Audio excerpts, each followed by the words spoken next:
أعوذ بالله السميع العليم من الشيطان الرجيم من همزه ونفخه ونفثه رب اشرح لي صدري ويسر لي أمري واحلل عقدة من لساني يفقهوا قولي۔ آج تبت یدا سورہ لحق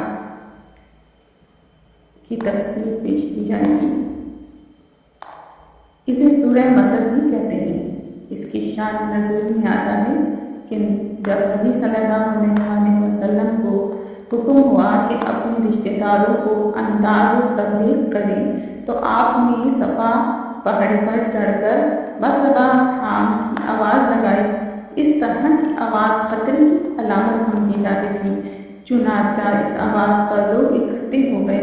آپ صلی اللہ علیہ وسلم نے فرمایا، ذرا بتاؤ، اگر میں تمہیں خبر دوں کہ اس پہاڑ کی پشت پر ایک گھوڑ سوار لشکر ہے جو تم پر حملہ آور چاہتا ہے تو تم میری تصدیق کرو گے؟ انہوں نے کہا، کیوں نہیں، ہم نے کبھی آپ کو جھوٹا نہیں پایا۔ آپ صلی اللہ علیہ وسلم نے فرمایا، پھر میں تمہیں ایک بڑے عذاب سے ڈرانے آیا ہوں، اگر تم کفر و شرک میں مبتلا رہے۔ یہ سن کر ابو لہب نے کہا، نبا لگا تیرے لیے ہلاکت ہو، کیا تو نے ہمیں اس لیے جمع کیا تھا؟ جس پر اللہ تعالیٰ نے یہ صورت نازل فرمائی۔ اصل نام عبد العزا تھا اور اپنے حسن و جمال اور چہرے کی سرخی کی وجہ سے اسے ابو لہب شعلہ فرازہ کہا جاتا تھا۔ علاوہ ازاں اپنے انجام کے اعتبار سے بھی اسے جہنم کی آگ کا ایندھن بننا تھا۔ یہ نبی صلی اللہ علیہ وسلم کا حقیقی چچا تھا، لیکن آپ کا شدید دشمن تھا، اور اس کی بیوی ام جمیل بنت حرب دشمنی میں اپنے خاوند سے کم نہیں تھی۔ یعنی جہنم میں یہ اپنے خاوند کے آگ پر لکڑیاں لا کر ڈالے گی تاکہ آگ مزید بڑھے۔ یہ اللہ کی طرف سے ہوگا، یعنی جس طرح یہ دنیا میں اپنے خاوند کی اس کے کفر و عناد میں مددگار تھی، آخرت میں بھی عذاب میں اس کی مددگار ہوگی۔ بعض کہتے ہیں کہ وہ کانٹے دار جھاڑیاں دور کر لاتی رہی اور نبی صلی اللہ علیہ وسلم کے راستے میں لا کر بچھاتی تھی، اور بعض کہتے ہیں کہ یہ اس کی چغل خوری کی عادت کی طرف اشارہ ہے۔ چغل خوری کے لیے یہ عربی محاورہ ہے۔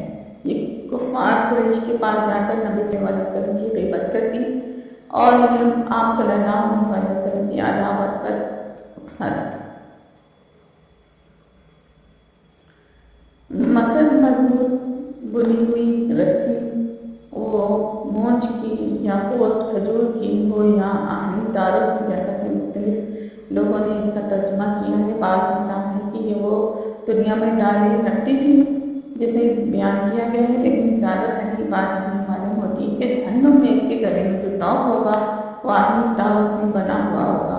مثل سے تشبیہ اس کی شدت اور مضبوطی کو واضح کرنے کے لیے دی گئی ہے۔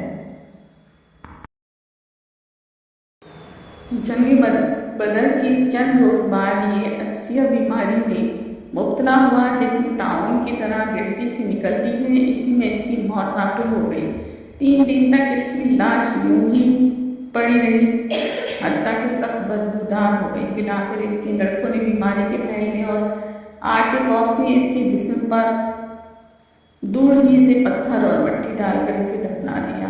کمائی میں اس کی رئیسانہ حیثیت اور جادوئی منصب اور اس کی اولاد بھی شامل ہے، یعنی جب اللہ کی گرفت آئی تو کوئی چیز اس کے کام نہیں آئی۔